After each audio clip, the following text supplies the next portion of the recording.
vemos y tiene como característica, primero, parte de ella pertenece al cuero cabelludo y la parte inferior pertenece a la piel de esta parte de la nuca. Tiene como característica general de los músculos que vamos a estudiar ahorita, ellos son extensores del cuerpo que hacen la superficie. Generalmente, no todos. Y como característica importante también ellos tienen la curvatura cervical, que es una característica del ser humano. La curvatura cervical, que es cóncava hacia atrás. Cóncava, es una característica del ser humano que no tiene. Entonces empezamos con la nuca. Límites. Arriba está dado por el líneo o la protuberancia occipital externa y la línea curva occipital superior, o también llamada línea nucal superior. Abajo está dado por la apófisis espinosa de la séptima vértebra cervical. Prolongamos una línea y llegamos al acromio y toda esa zona vendría a ser el límite inferior. El límite lateral vendría a ser el borde anterior del trapecio. Todo eso es la nuca. Esos son los límites de la nuca. Entonces, en el primer plano, ¿qué encontramos? Hemos dicho piel, acá estamos viendo la piel, pero si esto es el líneo, está más o menos a esta altura. Entonces, la mitad superior es cuero cabelludo, como están viendo en la nuca. Y la mitad inferior es una piel movible, es una piel densa, pero con abundante tejido adiposo. Por eso en algunas personas se produce acá furúnculo. En los animales, en la zona que le llaman, se produce una enfermedad que se llama antrax, por ejemplo en las vacas, en las reses, en esa zona.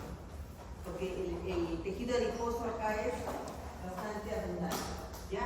Ese es el primer plano, la piel. En el segundo plano es el tejido celular subcutáneo. ¿Qué encontramos en el tejido celular subcutáneo? En el tejido celular subcutáneo vamos a encontrar nosotros, bueno, antes de seguir vamos a recordar acá que la nuca está soportada igual que la zona anterior del cuello por las vértebras cervicales. Recordemos que hemos montado ahora en el paso que el hyoides está a la altura de C3, cartílago de vértebra C3, el tiroides está C4 y C5, el C6 cricoides, y ahí termina la faringe y se inicia el esófago, y además también está el ganglio medio de la cadena simpática. El ganglio medio de la cadena simpática está a nivel de C6. Y a nivel de C7 está el inicio de la tráquea, pero también está pasando también, ingresando a esa altura el conducto torácico, está ingresando al ángulo yugolosuculado izquierdo, ¿sí? A ese nivel, a nivel de C7, donde se inicia la tráquea. Esas son las referencias que tenemos que tener en cuenta con la parte visceral.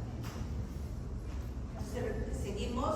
Recordemos que las vértebras cervicales tienen como características comunes, que son bífidas en la zona de la apófisis espinosa, bífidas también en la zona de la apófisis transversa y agujeriadas. Esa es la característica más saltante, y también en su cuerpo tienen unas elevaciones que se llaman las apófisis semilunares. Esas son las 4 características que la distinguen de las vértebras dorsales y de las vértebras lumbares. Lo que he mostrado, o lo que he dicho, no se presenta en las dorsales ni en las lumbares. Esas son características típicas de la región. Cuando uno pregunta cuáles son las características, esas son, porque todas tienen cuerpo, todas tienen apófisis, pero esta tiene una apófisis bífida, tiene una apófisis transversa bífida, tiene una apófisis agujeriada y tiene un cuerpo con una apófisis semilunar que representa la zona. ¿Está claro? Seguimos. Ese es el repaso prácticamente de lo que se ha hecho en la primera clase.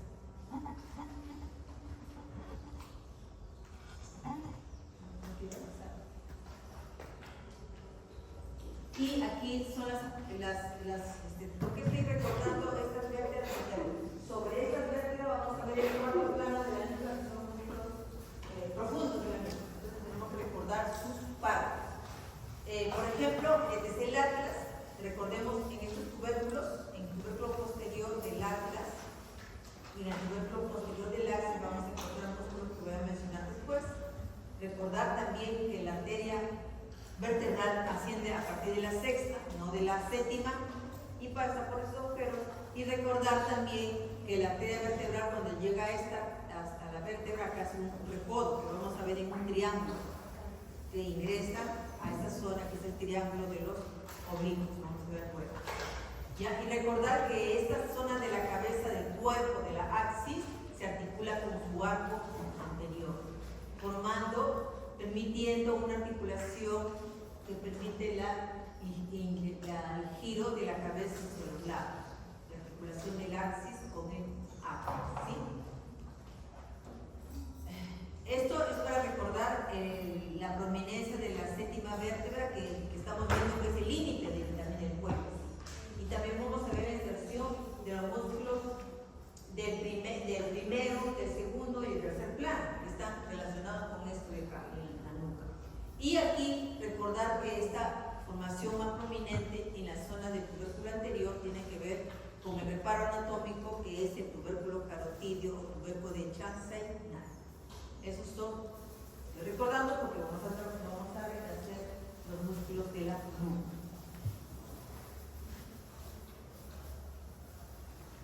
Entonces acá, cuando ingresa la cabeza del apófisis odontoides, aquí vemos cómo se articula con el arco y permite el giro que le estoy diciendo hacia los lados, ¿no? Hacia los lados de la zona, ¿sí? Hacia los lados laterales. ¿Ya? Eso permite esta rotación. Entonces, el primer plano ya expliqué que es la piel, ¿no es cierto? Luego viene el tejido celular subcutáneo. El tejido celular subcutáneo es el elemento que está inmediatamente debajo de la piel. En el cuello hemos visto el platismo. A nivel del tejido celular subcutáneo está el platismo. Inmediatamente debajo de él es un tejido que en la zona superior es densa y en la zona inferior es mucho más aponeurótica, y inclusive se dice que es como una fascia. Muchos me preguntaron si la fascia es lo mismo que aponeurosis cervical. Ya les he explicado que hay dos divisiones. En la división donde dice fascia, considera la aponeurosis cervical como la primera capa, y en la fascia profunda las tres fascias. Ya les he dicho, la anterior, la media y la posterior. Entonces yo estoy utilizando la primera división, la división en la cual se considera de acuerdo, porque en este tejido celular subcutáneo hay elementos adiposos inclusive, en el tejido celular subcutáneo. Luego tenemos la aponeurosis cervical, que es la aponeurosis cervical que cubre el trapecio. Esa misma aponeurosis cervical de revestimiento es la que va hacia adelante y va a abrazar también al esternocleidomastoideo y formar parte de la aponeurosis cervical superficial. Esa es la aponeurosis cervical que está aquí cubriendo el trapecio. Aquí está cubriendo el trapecio. Ese es el tercer plano. Luego tenemos un ligamento. En este ligamento cervical posterior vamos a encontrar que esa es una verdadera aponeurosis, es una fase que se inicia. El ligamento cervical posterior se inicia a nivel de la protuberancia occipital externa, baja por todo lo largo de la apófisis espinosa hasta la séptima vértebra cervical. Ese es el ligamento cervical posterior. Ese sí es una fase, una aponeurosis profunda. Y luego vienen los planos musculares. Eso lo vamos a ver ahora. Entonces ya estamos viendo esto, nos vamos a los planos. Acá estamos viendo parte de la aponeurosis cervical superficial y el ligamento cervical posterior.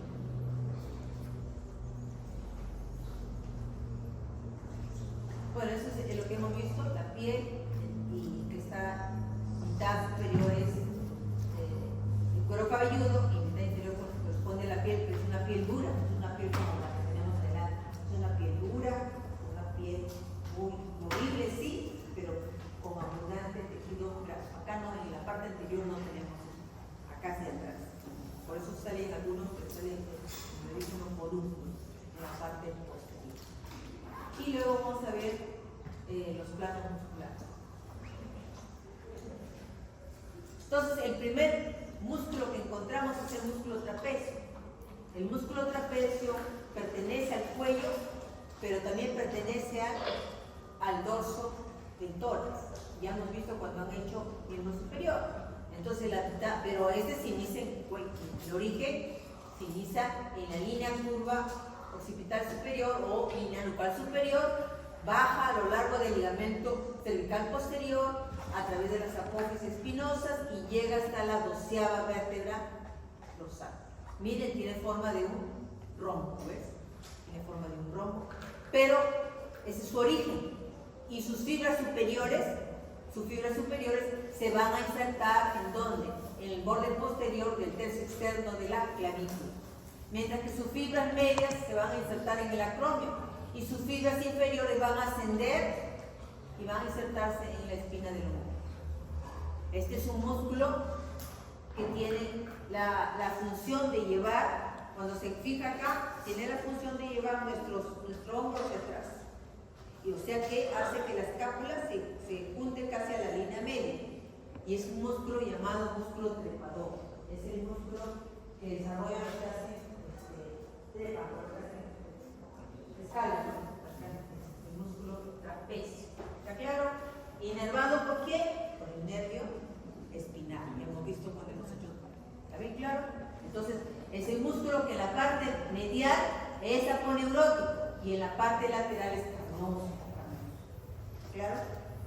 Ya sabemos su función, su inervación. Entonces, la mitad de él pertenece al cuello, pero tenemos que describirlo todo, porque no me decir esta parte, todo, la mitad de la nuca y la mitad inferior al dorso. Ese es en el primer plano, el músculo macar. En el segundo plano vamos a tener al músculo esplenio, el angular del omóplato, el romboides menor y el serrato menor posterior. Tenemos entonces en el esplenio, es este de acá, vamos a ver, este es un músculo ancho que se origina en la parte inferior y se abre hacia arriba con su homólogo y forma un triángulo. Acá forma un triángulo que se llama el triángulo de los esplenios. ¿Dónde se origina este músculo esplenio? Se origina en las últimas, en el ligamento nucal posterior, en la apófisis cervical y llega hasta la 5ª apófisis espinosa de la vértebra dorsal. De ahí asciende y llega a insertarse en la línea nucal superior y en la apófisis mastoides. ¿Esto quién es? El esplenio de la cabeza. Mientras que el esplenio del cuello, que se desprende de ahí, van juntos ambos, pero el esplenio del cuello se desprende un fascículo y se va a las apófisis transversas de C1 con C2. ¿Claro? O sea, los dos se originan en el mismo sitio, pero uno asciende más arriba hasta la línea nucal superior y a la apófisis mastoide. ¿Quién es el esplenio de la cabeza? El otro queda abajo y se va a la apófisis transversa de quién? De C1 con C2. Entonces, ambos realizan movimientos de extensión, extiende, ligera lateralidad y ligera rotación. ¿Está claro? Esa es la función de estos músculos esplénicos. Inervado por ramas posteriores de los nervios cervicales. ¿Ya? Luego tenemos el angular del omóplato. El angular del omóplato o elevador de la escápula, es lo mismo. Otros nombres, elevador de la escápula. Acá tenemos, miren ustedes, este es el angular del omóplato, ahí está. O elevador de la escápula. Se va a originar pues en el ángulo superior de la escápula y de ahí va a ascender para insertarse en las apófisis transversas de C1, C2, C3. Este angular del omóplato, como su nombre lo dice, va a elevar o eleva las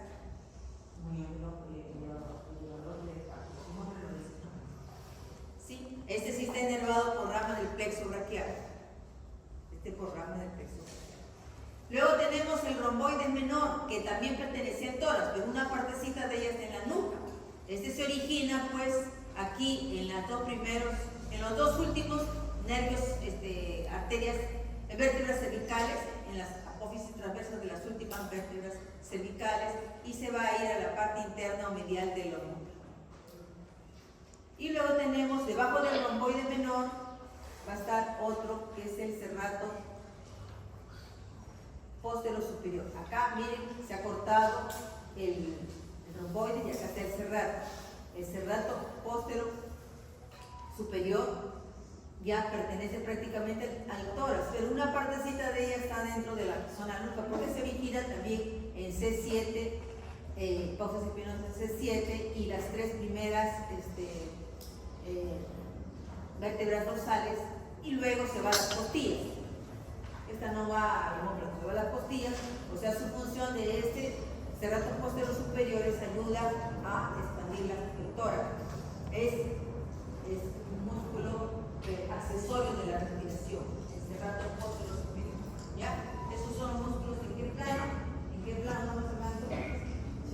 Segundo plano. Nos vamos al tercer plano. En el tercer plano tenemos los complexos.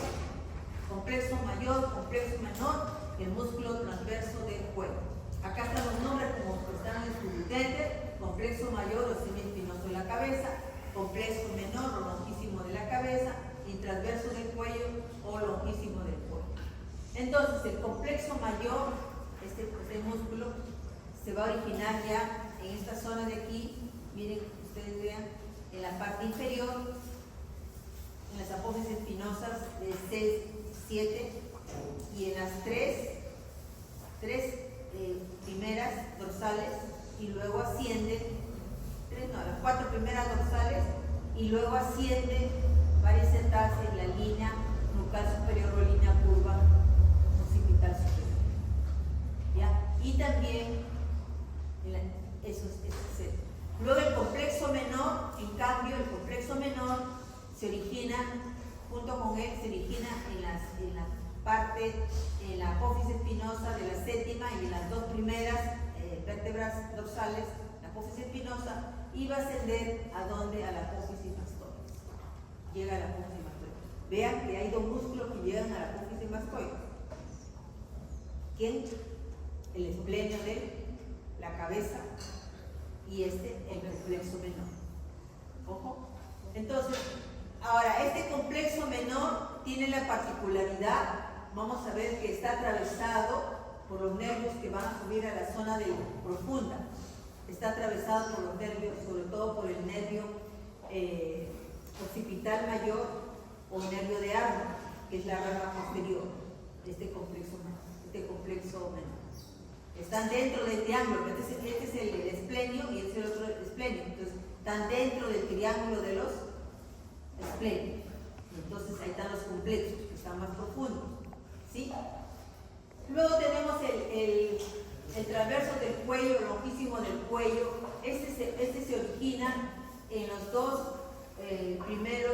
tres primeros vértebras transversas dorsales, y termina en las tres primeras últimas vértebras cervicales. O sea, va de dorsal a cervical, de 3 a 3. ¿En dónde? En los tubérculos, en tubérculos posterior mayormente, ¿ya? ¿Y qué hace?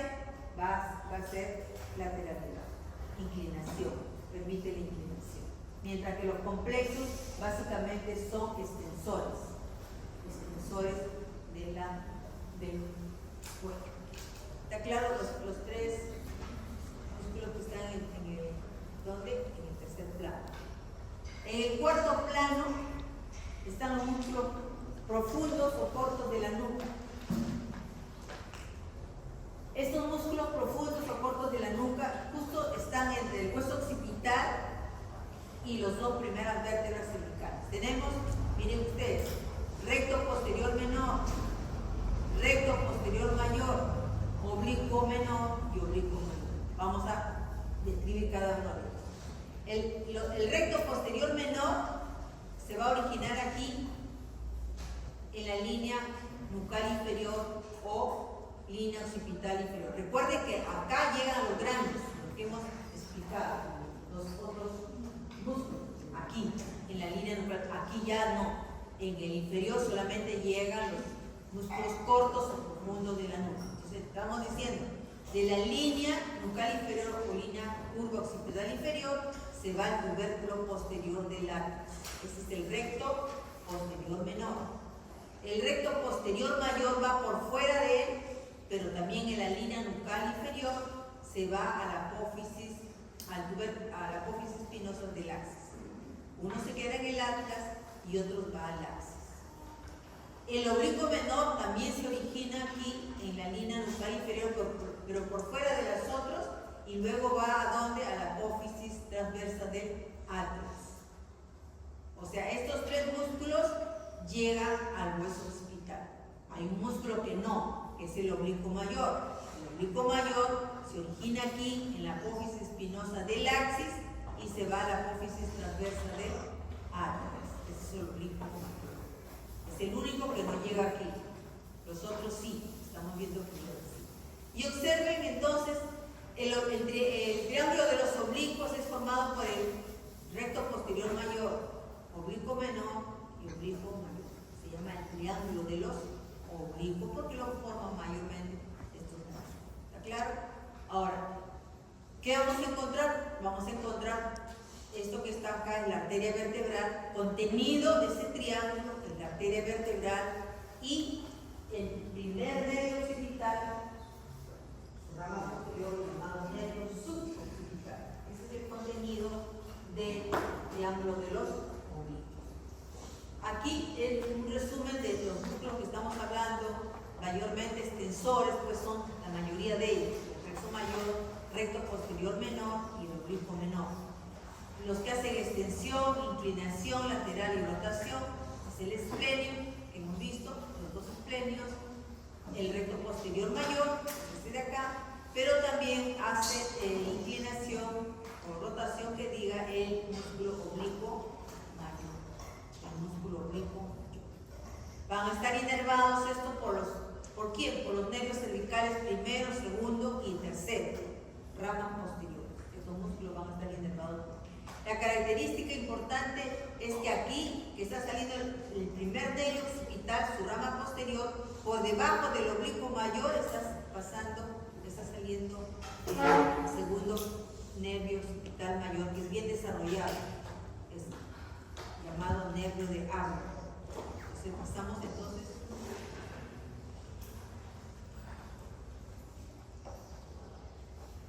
Aquí miren, ese triángulo también se llama el triángulo de Tillahun o suboccipital. Vemos aquí formados y vemos aquí el contenido de la arteria vertebral. Porque ya aquí está el atlas, por el arco superior ha entrado para poder vascularizar la masa encefálica. Ingresa ya por el agujero magno, ¿sí? Ingresa por el agujero magno para vascularizar, ¿cómo se llama? ¿Quién? Va a vascularizar la masa encefálica que veremos en la siguiente clase. ¿Cuál es el otro contenido? El otro contenido, ¿cuál es? El nervio suboccipital, ¿sí? El nervio suboccipital, que es el nervio del primer arco cervical de la rama posterior. Es el nervio llamado suboccipital o nervio rama posterior del primer nervio. Esos son los dos contenidos de este triángulo, ¿ya? Y por debajo, ¿quién está pasando? Por debajo está pasando, bordeando al oblicuo mayor, está pasando el nervio de Arnold o la rama posterior del segundo nervio occipital. ¿Está claro? ¿Cuál? Occipital es el contenido. Es el contenido. O sea, dentro de esto está la arteria vertebral y el primer nervio occipital, su rama posterior, o llamado nervio suboccipital. ¿Sí? ¿Está claro? Llamado nervio suboccipital. ¿Usted está escuchando la clase o está estudiando, señorita García? ¿Usted está en otra cosa? No, si usted quiere estudiar, puede salir y se pone a estudiar afuera. No, ¿sí? doctora, lo que pasa es que quería revisar algo y sí, me había preocupado. ¿Sabe qué? Me da la impresión que cuando yo estoy dictando con otros cursos, otra cosa, que no pongan atención. Una vez que tome lista se pueden ir. Son libres, pero por favor, me gusta los cursos, porque yo también me esfuerzo por estar acá temprano, por hacer esto que ustedes comprendan. Y después no me van a estar preguntando eso, que no han comprendido. Porque se supone que ahorita que no comprenden, me preguntan. ¿Claro? ¿Sí? Eso es también respeto a las personas que uno está haciendo. Entonces, ¿está claro acá cuál es el contenido de este triángulo? La arteria vertebral, que es rama de quién? La arteria vertebral. La arteria vertebral de quién? Subclavio. De la subclavia. Y el nervio occipital, Rama del Del plexo cervical. plexo cervical. Pero su rama posterior, no su rama anterior. ¿Ya? Seguimos entonces. Ya hemos visto los planos. ¿Cuántos planos? 4 planos. Ahora nos vamos a su vascularización. Entonces la irrigación de la nuca está dada por dos grandes troncos. Uno que viene de la carótida externa, que es esta de acá, y otra que viene de la subclavia. De la carótida externa básicamente es la arteria occipital, que es esta de acá. La arteria occipital es la que va a ir hacia la parte posterior, vamos a ver, y va a estar caminando hacia la parte dorsal, la parte donde está la nuca, acompañado del nervio occipital mayor o nervio de alma. Y de la subclavia, básicamente, la cervical profunda, la escapular posterior y la subescapular. Vamos a ver cada una de esas arterias, ¿ya? Entonces, la arteria occipital, miren, esta es la carótida externa, ¿están viendo acá?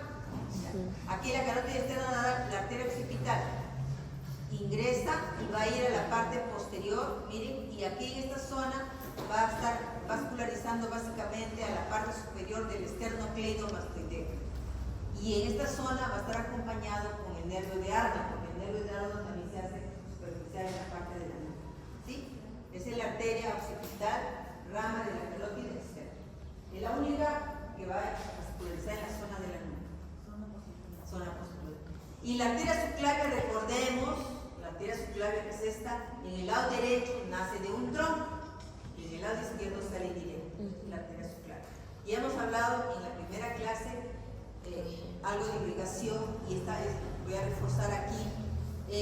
Vamos a ver que estas ramas de la arteria subclavia están naciendo respecto al músculo escaleno. Es implicado respecto al escaleno, van a estar por dentro del escaleno, van a estar la mayor cantidad de arterias, ramas.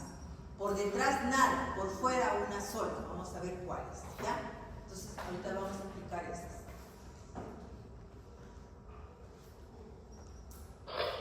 Miren, esta es la arteria subclavia.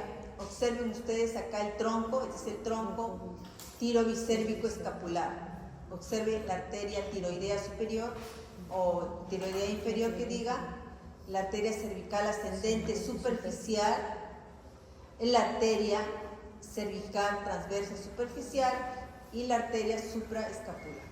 Esas son las 4 arterias de este tronco tirobicervico escapular. ¿Ya?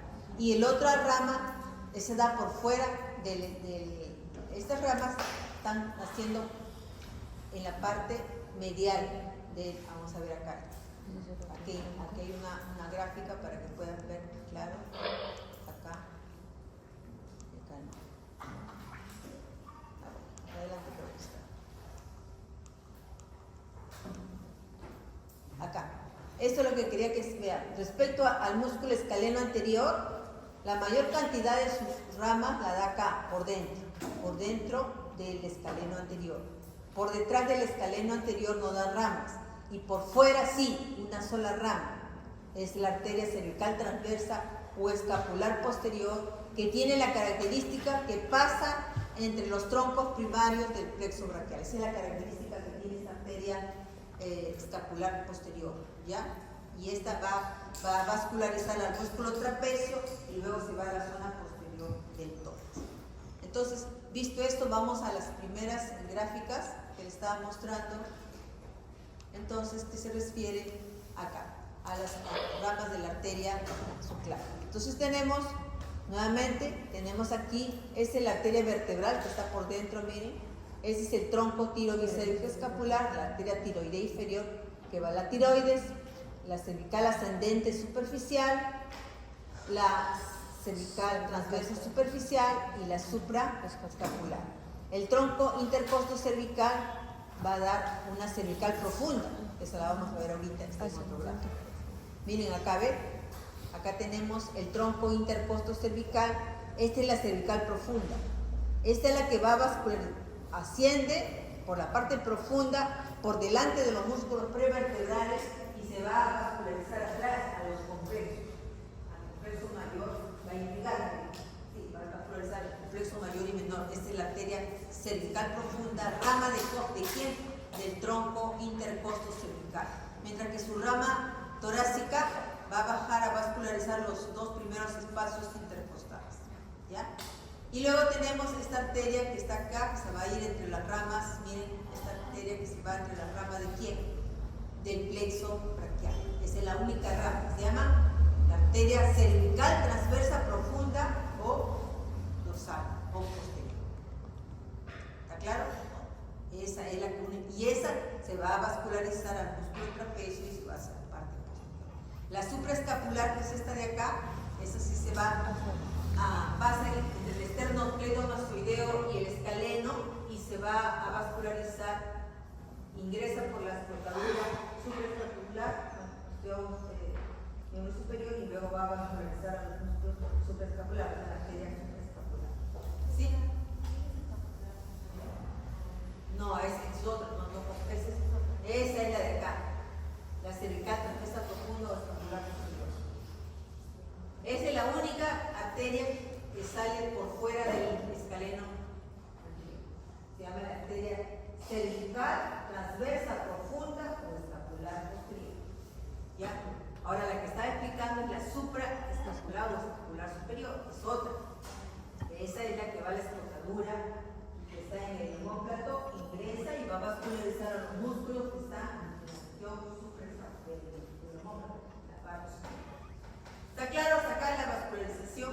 Eso va a entrar en teoría del examen. De hecho, el examen que va a ser entonces, esta vascularización tiene que saberla sí o sí, porque ya han hecho también tiroides, han hecho varias cosas, ¿sí? Entonces son las ramas de la arteria circular. Dos troncos que nos interesan, una arteria que va por los agujeros, la otra arteria que es la arteria escapular posterior o cervical transversa profunda, y una arteria que ya lo han visto cuando han hecho tórax, que es la arteria torácica inferior mamaria interna. Esa también es rama de muscular, pero no la menciono, es rama, pero no la menciono porque no pertenece al cuello. Es rama de muscular. ¿Sí? Y la arteria vertebral sí, porque esa arteria la vamos a ver ahora cuando hagamos neuroanatomía. La arteria vertebral va a formar, ingresa por el agujero magno y va a formar parte de una vascularización que se llama el polígono de Wills. ¿Sí? Va a formar parte de eso. Y recordemos, como hemos visto en la práctica, que este nervio que está por delante del escaleno anterior se llama Frene. Y este es el nervio laríngeo superior que está regresando, nervio recurrente. Acá tenemos la arteria vertebral, esta es la que está ascendiendo desde C6, no de C7, como ven, miren, después hace un callado, ¿ve? Y aparece acá, perfora a esta membrana y ingresa a la zona del Cuello. formando, miren, las dos arterias vertebrales, cuando hagamos, forman un tronco, se llama el tronco basilar. Las dos se unen, miren, y forman un tronco, se llama el tronco basilar. Eso ya es para vascularizar la masa encefálica, ¿ya? Las dos arterias se unen del lado derecho e izquierdo y forman este tronco, ¿cómo se llama? Tronco basilar. Tenemos luego la arteria cervical profunda, que es esta de acá, que es rama del tronco intercosto cervical. Ahí está, va profundamente, y esta es la que va a vascularizar los complexos. Se va hasta la parte posterior, va por delante de los músculos prevertebrales y vasculariza los complexos. ¿Ya? Tenemos luego, esta es la única, la que me estaba preguntando, miren, si la tercera parte, ¿ves? Primera, la tercera parte es esta, la arteria cervical transversa profunda o escapular posterior o dorsal. Va justo, está entre las ramas del plexo braquial, la única arteria. Esa es la que va a vascularizar el trapecio. ¿Ya? ¿Ah? Única arteria que sale en la tercera porción o por fuera del escaleno anterior. Y se reconoce porque está justo entre las fibras nerviosas del plexo braquial. Se reconoce en la práctica. Fácil. ¿Ya? ¿Está claro? La única que sí. Entonces la arteria supraescapular, la que estaba diciendo que es esta de acá, esta se va a ir al omóplato, como vemos, va a ingresar al omóplato en la escotadura superior del omóplato y va a vascularizar a los músculos que están en la fosa supraescapular. Ahora, el drenaje venoso. Las venas superficiales, acá no he podido conseguir una gráfica, pero las venas superficiales de la zona posterior van a desembocar en la vena yugular externa. ¿Cuál? Hay una vena subcutánea posterior que va en la parte superior y esa va a llegar a la zona del cuello, pero primero está recogiendo la sangre venosa que está en la zona occipital. Esa vena subcutánea posterior va a desembocar y va a formar parte del afluente de ¿quién? De la vena yugular externa, que ya le hemos visto en la parte del cuello. Las venas profundas de esta zona, de la zona de la nuca, es la vena yugular posterior que vemos acá. Esta vena yugular posterior va a llegar también a desembocar en la vena subclavia y algunos en la vena yugular interna. Y esta vena profunda, la vena vertebral, que también la vena vertebral, igual como la arteria vertebral, están pasando justamente por ese agujero transverso, la vena vertebral, entonces está paralelo a eso, esa vena vertebral va a bajar y va a desembocar en la vena subclavia. Entonces, la más profunda es la vena vertebral que desemboca en la vena subclavia, y la vena yugular posterior, que está de acá, esta vena también puede desembocar en la subclavia o muchas veces puede desembocar en la yugular interna, pero esta sí desemboca en la vena subclavia. Son venas profundas de la región de la nuca. La yugular posterior. La yugular posterior, no sé, o sea, depende de la persona para que desemboque en la subclavia o en la yugular. Lo que pasa es que dentro de los elementos vasculos nerviosos del cuerpo, a nivel de todo general, sea en cabeza, en los elementos que más varían, las venas.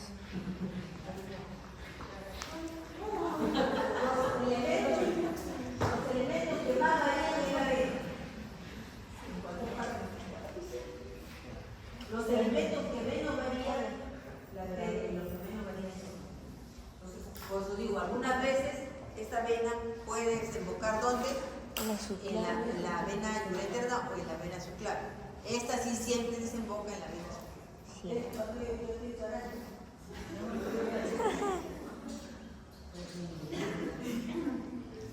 Esas son las venas. Vamos a ver la inervación de la nuca. En la nuca estamos viendo en la parte profunda, ya no estamos viendo, miren, este es el triángulo de los oblicuos y acá está el primer nervio occipital, en la rama posterior. Este es el nervio occipital, primero, su rama posterior. Observen, este es la arteria vertebral, este es el oblicuo mayor y este nervio grande que sale acá y que asciende es el nervio occipital mayor o la rama segunda posterior del nervio cervical, ¿ve?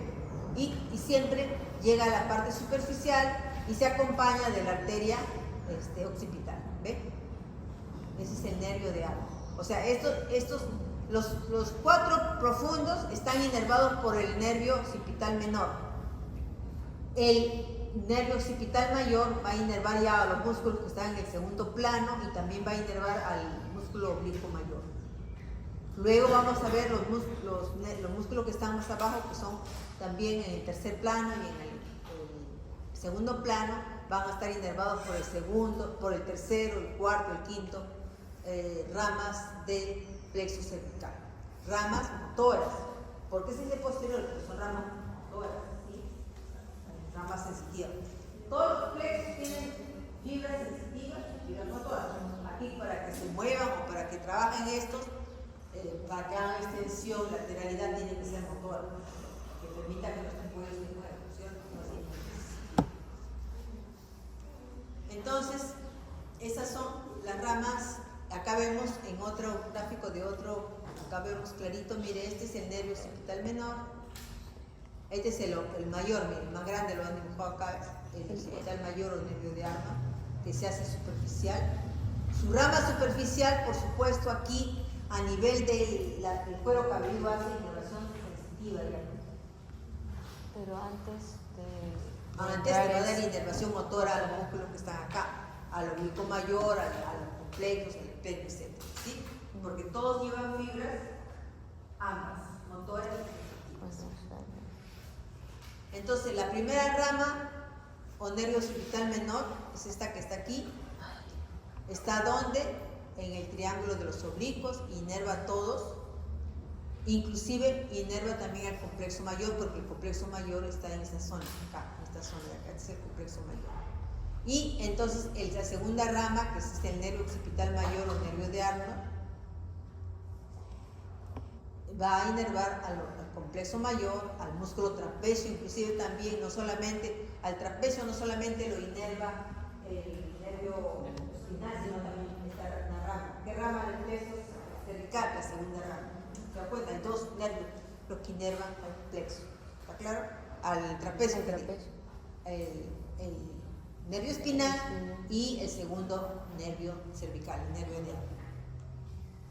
Y las otras ramas van a inervar acá, que son la tercera, por ejemplo, inerva al complejo mayor y al trapecio también. La tercera rama también inerva al complejo mayor y al trapecio, y van a la zona posterior. Y las otras, que son las 4, las 5, las 6, son ramas posteriores que van a dar inervación motora a los complejos, a los espinosos, a esa zona ya más profunda, que están en la zona del tórax que corresponde. Sí. Y tenemos el nervio onceavo par, que va a inervar al músculo esternocleidomastoideo y el músculo trapecio, que ya hemos visto en el triángulo occipital o triángulo posterior. Y como aplicación clínica podemos decir que hay se produce en el nivel del cuello lo que se llama la tortícolis congénita. Generalmente, cuando nacen con esta enfermedad y que afecta al esternocleidomastoideo, que puede ser tratado quirúrgicamente, ¿no? Se dice que esto, a medida que ya crece la persona, permitido ya que se desarrolle, porque si lo hace cuando está pequeñito, ¿qué sucede? Que cuando crezca nuevamente a una edad donde adolescente, se lo opera y la operación consiste en desinsertar acá, en la clavícula y el esternón, que es donde lo tienen así, para poderlo poner.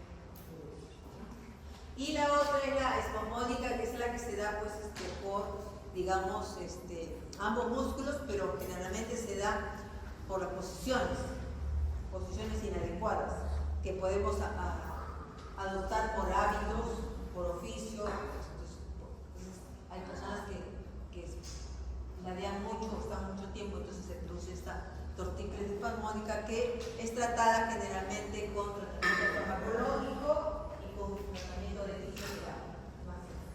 En cambio, el otro sí tiene que ser quirúrgico, no puede ser sí. Y más o menos, sobre todo afecta al trapecio y al esternocleidomastoideo. Y hay personas que se levantan que no pueden tirar así porque se da una contractura justamente en esa zona.